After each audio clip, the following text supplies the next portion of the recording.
Turn it up a little bit. Namaste, guys. ChristianRLong, Life Enhancement Consulting, giving you a big and beautiful shout out on this Thursday evening here in Denver, Colorado. It's about 7:30 p.m. Mountain Time. The sun's been set for a couple hours. Finished my meditation practice. Finished my healing practice with my clients. Jenny, Namaste, and I want to jump on, no pun intended, I want to jump on and cover a topic that, for some strange reason, Michelle, Namaste, lots of clients have been reaching out to me saying, hey, can you talk more about sex energy, transmutation of sex energy? I don't know if there's something in the air, but as I'm connecting the dots, there's a tendency within the world of healing that when you start working on one thing with one client, let's say it's migraine headaches, let's say it's back pain, let's say it's anxiety, let's say it's sexual trauma, all of a sudden, the universe opens up a portal for more people with similar conditions and ailments to come in to help them. So now that I think about it, the past several months I've been kind of a quasi-celibate. Not quasi, I'm single and I'm not seeing anybody, so I've been spending more time conserving my sexual energy, transmuting my sexual energy, Paula, Namaste, and it's probably, vibrating the walls a little bit here in my apartment in Denver. So I want to jump on and ask you the question, which would you prefer, an orgasm or bliss? And what actually brought me to this question, in addition to clients asking about bliss and orgasm and sex, energy, etc., is I was watching a documentary earlier this morning. It was about an hour and 20 minutes long. I still have about 20 minutes left, but it was about the great, great teacher, Ramana Maharishi, who, if you don't know who Ramana Maharishi is, please, please, please look him up. When I post this video, probably the next post I make on my Facebook page, I'll post that video that I'm referring to about Ramana Maharishi. Great, great, great, great teacher. And basically the two tenets that encompass his entire teaching philosophy of over 60 years, he obtained illumination and enlightenment at the age of 16 without a teacher. Do you guys hear that? He reached illumination at 16 years old without a teacher. For those of you who know the spiritual path, having a teacher is super, super, super important. That's an indicator of how advanced he was as a soul, that he had obtained enlightenment on his own without a physical teacher. Unbelievable. So he actually chose, how to put this, his two tenets of his entire teaching, if you will, is self-inquiry and it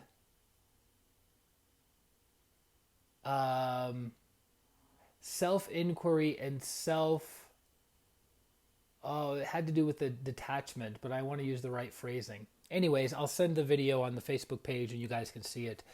But as I was watching this great, great teacher, and I've been familiar with this teacher for probably about 16, 17 years, as I was watching this video, this beautiful documentary that was made by whoever the Synpex, I think is the company, excellent documentary.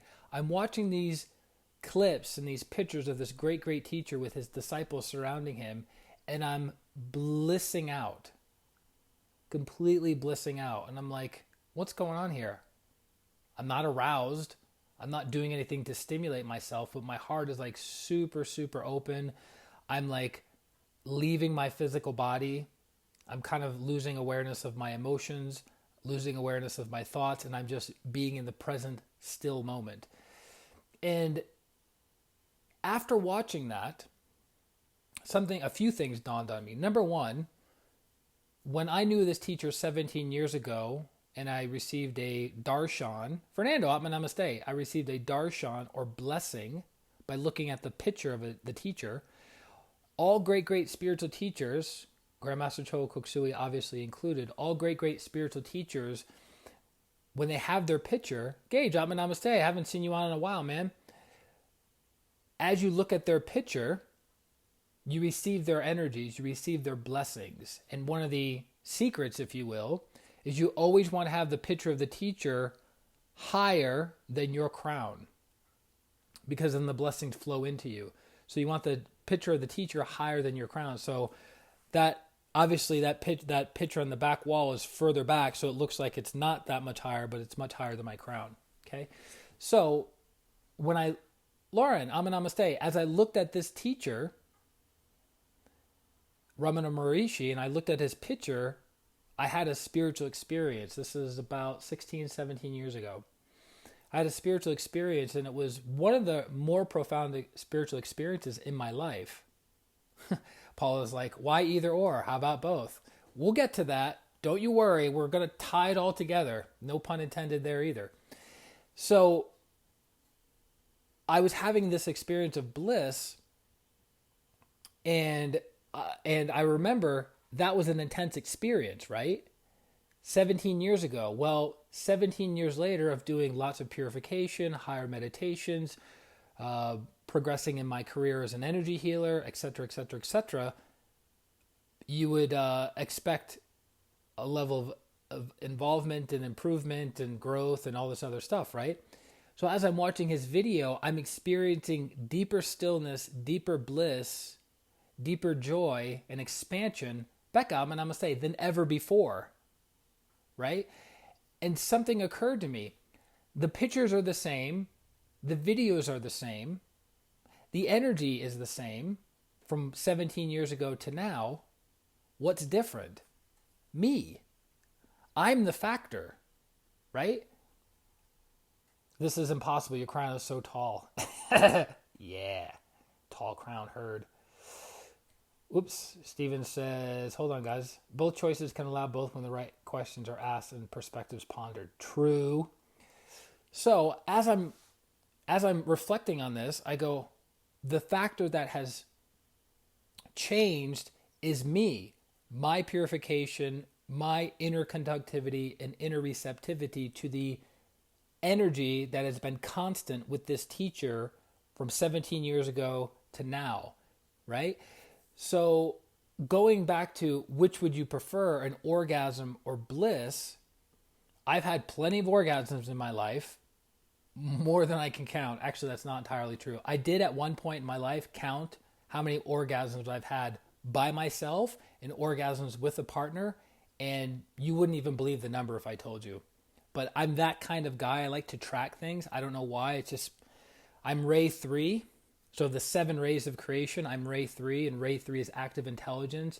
It's the ray of accounting. It's the ray of economics. It's the ray of numbers. So I'm always like analyzing numbers and always looking at numbers. It's just a natural thing. I don't know why I never went into like accounting or finance or whatever, because numbers just make sense to me. Husband, Atman, Namaste. So that being said, so as I'm having this realization that the energy is constant, I've changed, I'm the factor. If I had to choose between a powerful orgasm that lasts for what, 5 minutes, 10 minutes, like the experience of coital bliss afterwards, I mean, it can last longer, but the intensity is, say, 5 to 10 minutes, right? Or watching a documentary of a great teacher, or doing a deep meditation and having that bliss, that joy, that stillness last for not just 5 or 10 minutes, but for hours or even days, and in the case of this great teacher, an entire lifetime, right? And I thought to myself, well, why aren't more people jumping on the bandwagon of, hey, I want to experience bliss, I want to experience bliss, I want to experience bliss. And then I'm reminded of a quote by my teacher, Grandmaster Chogo Koksui, that says, for ordinary people meaning people that don't have a spiritual practice, ordinary people, the closest thing they will experience to bliss is an orgasm, right? Is an orgasm. So to connect with silence and stillness that enables one to access deep, all-permeating, full-body bliss requires, Cindy, Atman Namaste, requires lots and lots and lots, James, Atman Namaste, lots of purification. lots of higher practices, lots of study. And that's what's so fascinating, because people would travel from all over the world, Karyatma Namaste, to meet up with Ramana Maharishi, just to be in his presence, because his stillness was so permeating in the environment that he was in that people just had to be in a rough proximity of his aura, and they would get in touch with their inner stillness. They would get in touch with who and what they truly are, which is the soul. Eckhart Tolle, the modern day German mystic, teaches, Beatrice, Atma Namaste, teaches the same thing about the power of now, new earth, be in the present moment, be here now, be still, be aware, right? I know of a friend of mine who went to one of his talks, and for the first, I think, 10 or 15 minutes, and I think this is how he typically does it, his first 10 or 15 minutes, he doesn't say anything. All he does is make eye contact with the audience, and the audience starts to experience stillness. Their emotions start to calm down, their mind chatter starts to calm down, and they start to experience a level of stillness that they're not used to experiencing on a day-to-day basis. That's the power of being in the presence of a great teacher who is anchored in stillness. So that's what occurred to me. And it keeps occurring to me. Like, there's levels of truth and there's levels of understanding about this. But that's why the world is so entangled with money, sex, power, because those energies vibrate more dense and more gross, and they're easier to feel.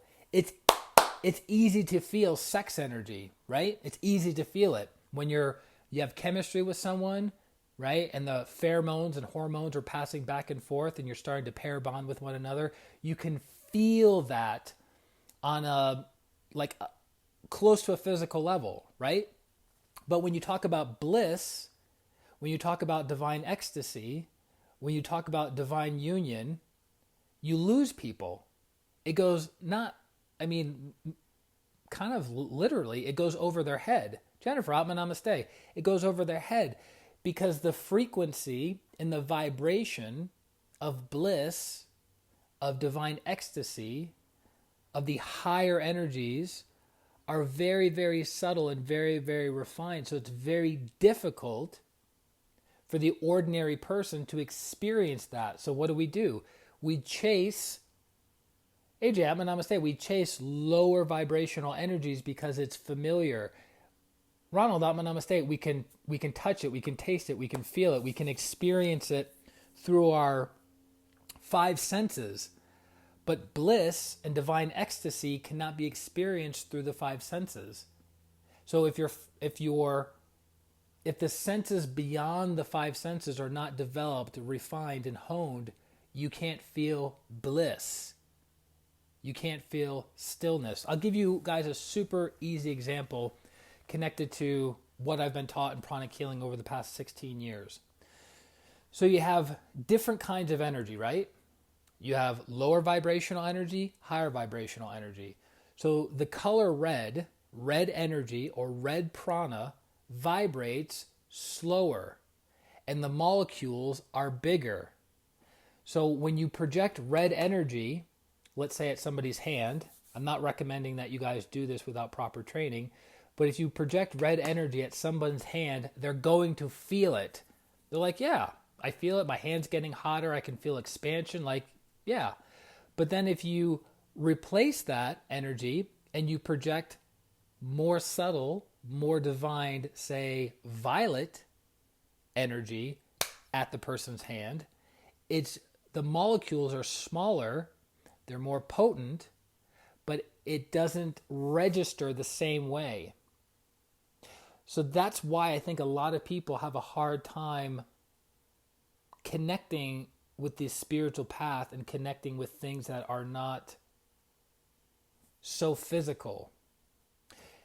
So it takes months, years, and a lifetime to practice purifying, purifying, purifying, purifying in order for your vehicles, your physical body, your emotional body, and your mental body to register higher spiritual experiences.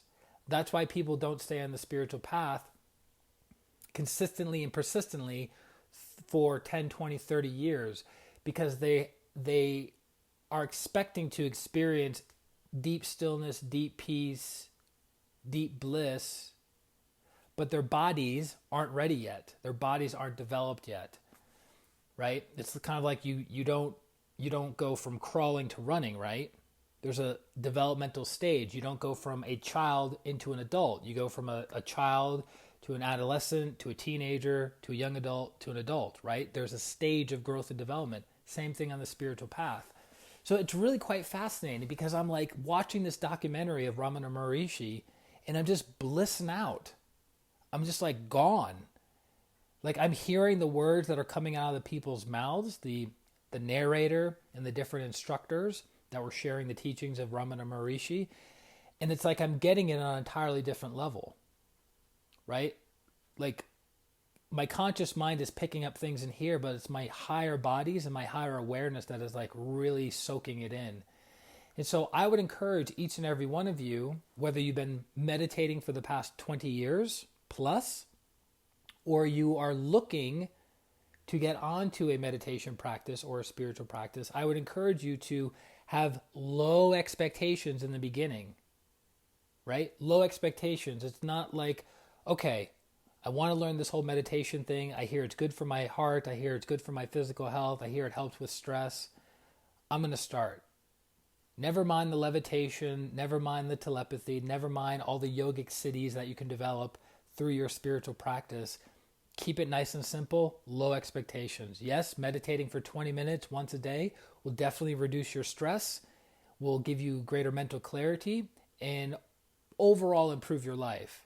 Then as you continue to progress over 5 years, 10 years, 15 years, this is my 20th year as a spiritual practitioner, as somebody who meditates in the morning and the evening, or depending upon my schedule, 2 to 3 hours a day is my meditation practice.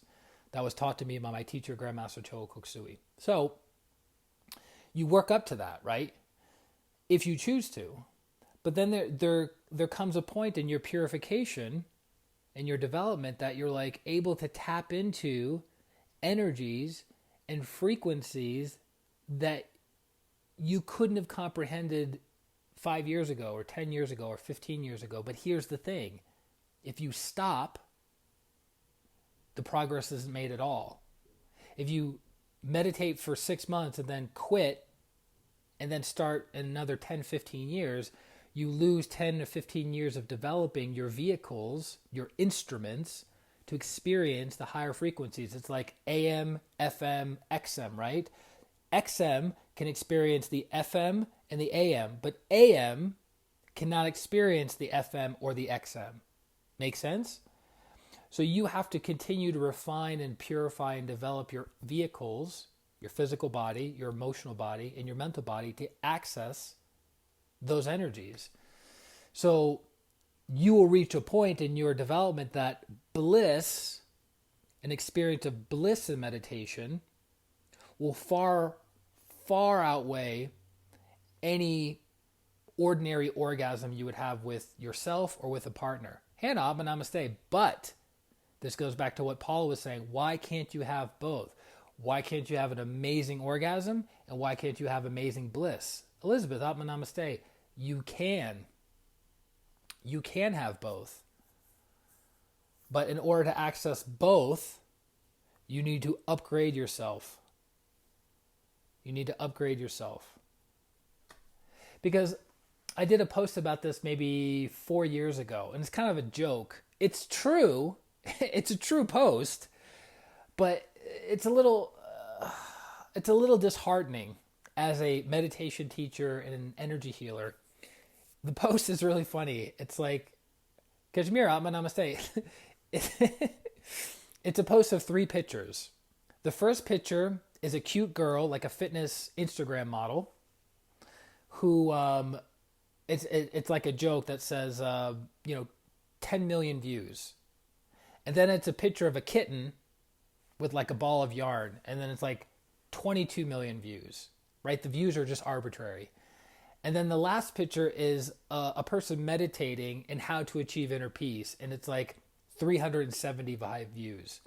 If you don't believe me, go onto YouTube and type in those three things: hot model, cute kitten, and meditation.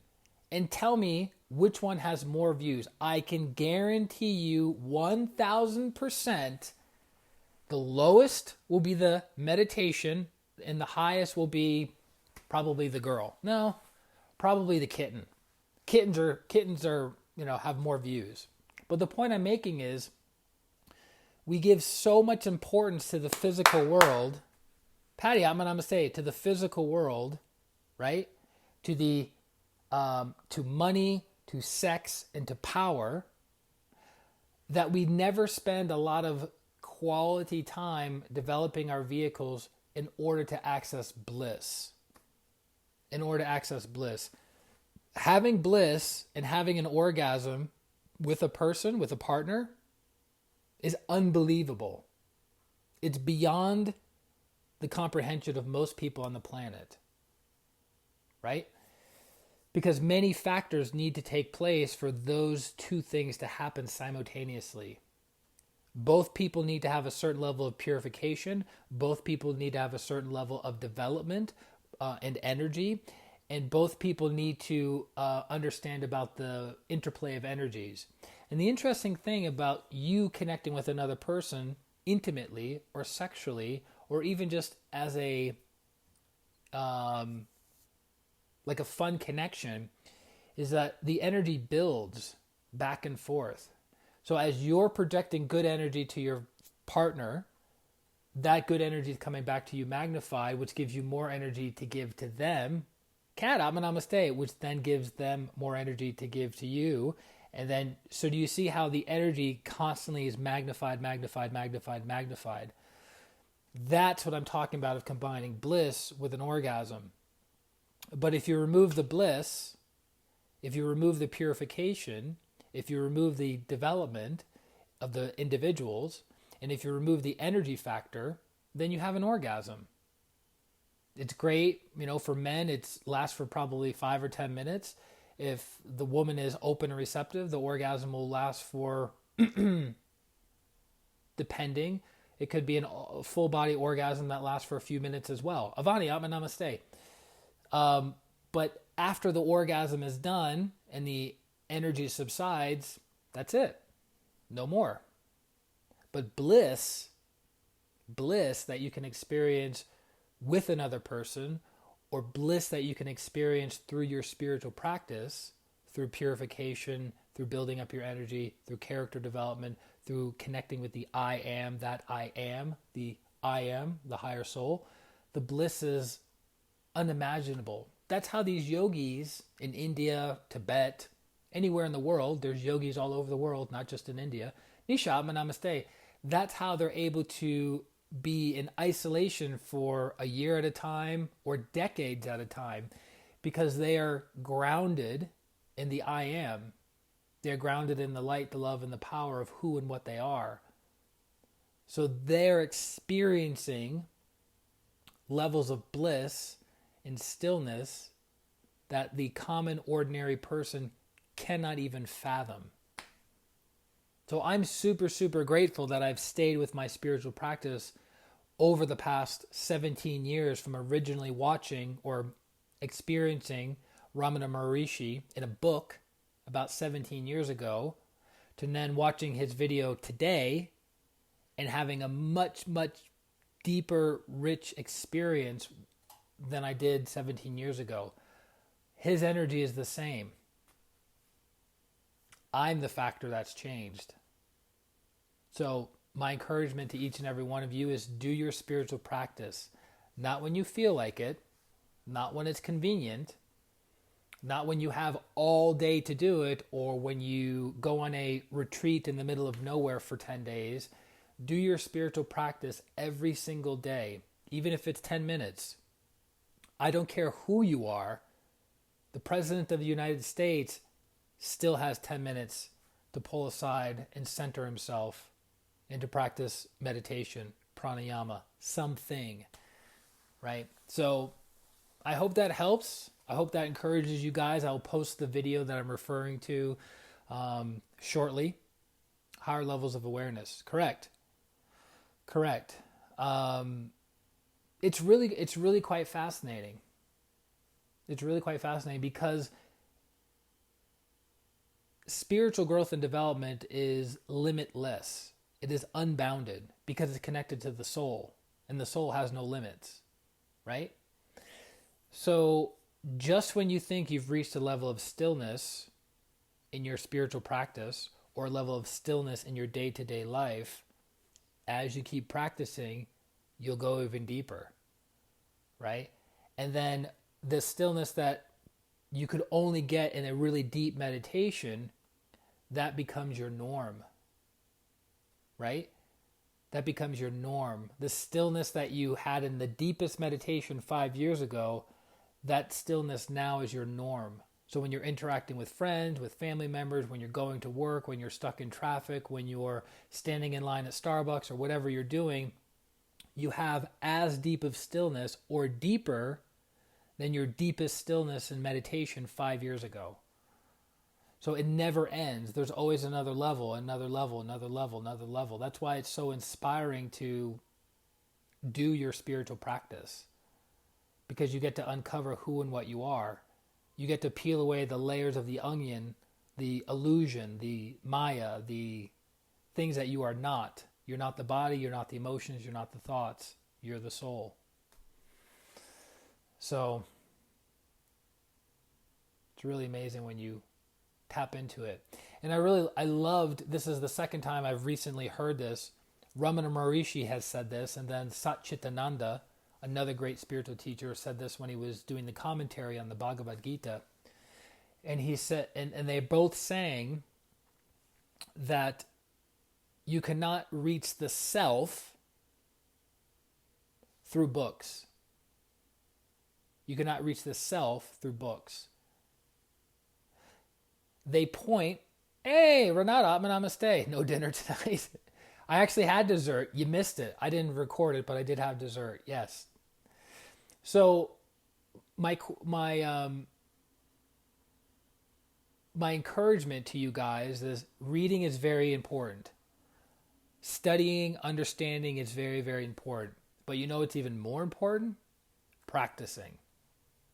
So you can read about meditation, you can read about spiritual things, but what's going to give you more value and a greater appreciation and understanding of what you're reading is read a little bit and then practice. Read a little bit more, practice even more. Read a bit more, practice even more. And through the practice, you will start knowing who and what you are. I know people that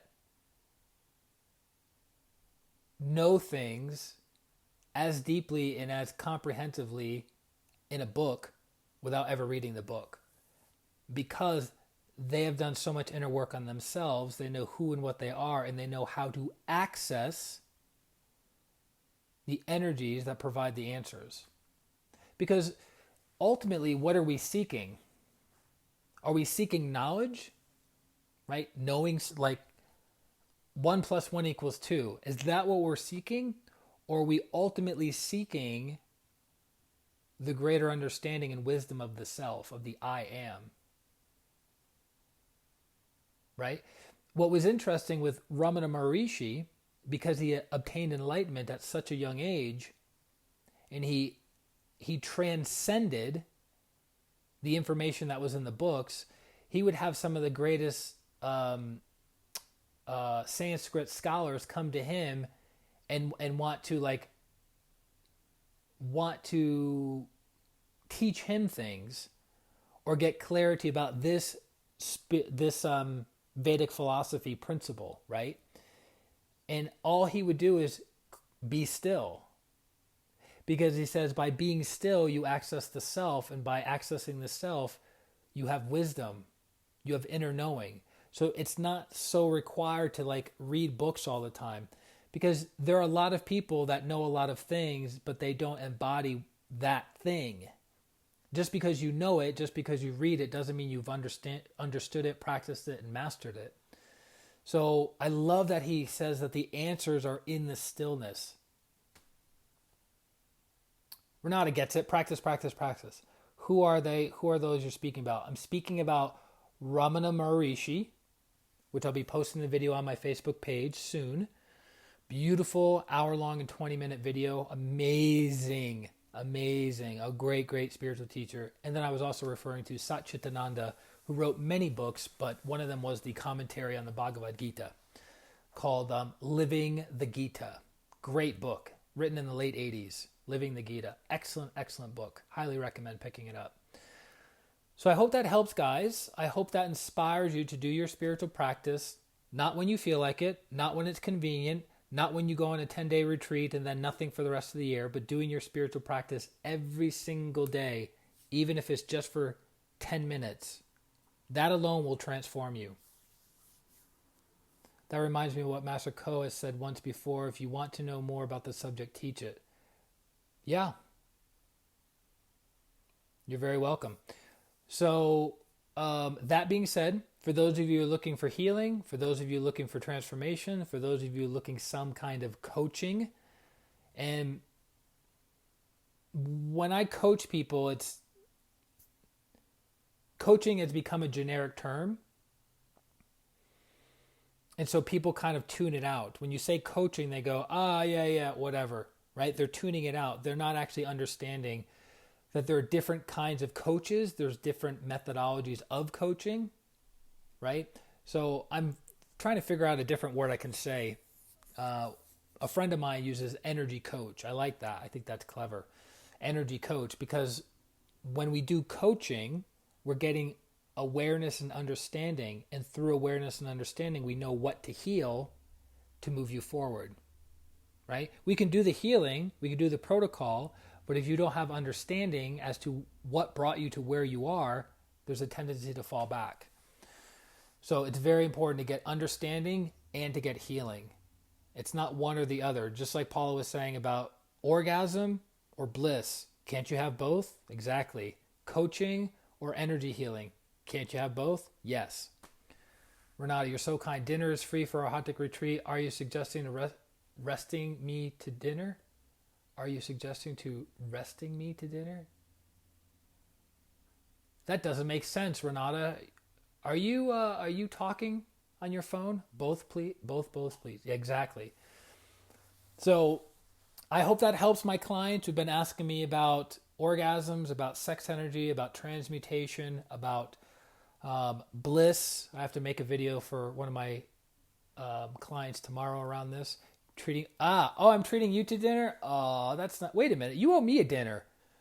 Hold on. Yeah, that was a typo error. You owe me the dinner. I don't owe you the dinner. Don't you remember? You promised me dinner like 6 months ago, 7 months. It might have even been longer. Anyways, Renata and I have known each other for... How long, Renata? 9 years. Renata and I met each other 9 years ago, 2011. Holy moly. Time flies when you're evolving on the spiritual path. So love you guys very, very much. Enjoy the rest of your evening. I will see you tomorrow for another... I'm clarifying that. I will see you guys tomorrow for another stream. If you have a topic suggestion, please put it in the comment section below. Say, hey, Christian, can you talk about this? Can you go into greater detail? My specialization is energy healing, meditation, and practical spirituality. I don't talk about taxes. I don't talk about quantum theory. I don't talk about linen. I stick to 3 topics that those 3 topics alone, you could spend eons of time on, right? So even those, there's much space for specialization. So if you have a question about meditation, about energy healing, or about practical spirituality, please let me know. Dive in deeper in healing. Renata, what would you like to know specifically? So Boa, namaste, it's been a while. What would you like to know specifically about diving deeper into healing? because healing is really big, right? It's a big topic. So what specifically you're asking about healing? Questions, let's dive into deeper meditation too. Oh yeah. So take two really broad topics and we'll dive deep into both of them without any specific questions. Nailed it. Oh, Renata, I love you so much. All right, guys, I'm off to take a salt bath, actually. It's recommended salt bath every day a week before the retreat. So hopefully for those of you going to the Arhatic Yoga retreat on the West Coast or on the East Coast or both, make sure you take your salt bath every single day up until the retreat. Mental, emotional, spiritual. Okay. Love you guys. This is Christian Long, Life Enhancement Consultant, wishing you a beautiful day, a beautiful week, and a beautiful life. Atma. Namaste. Bye-bye. Body, mind, and spirit. Thanks, Renata.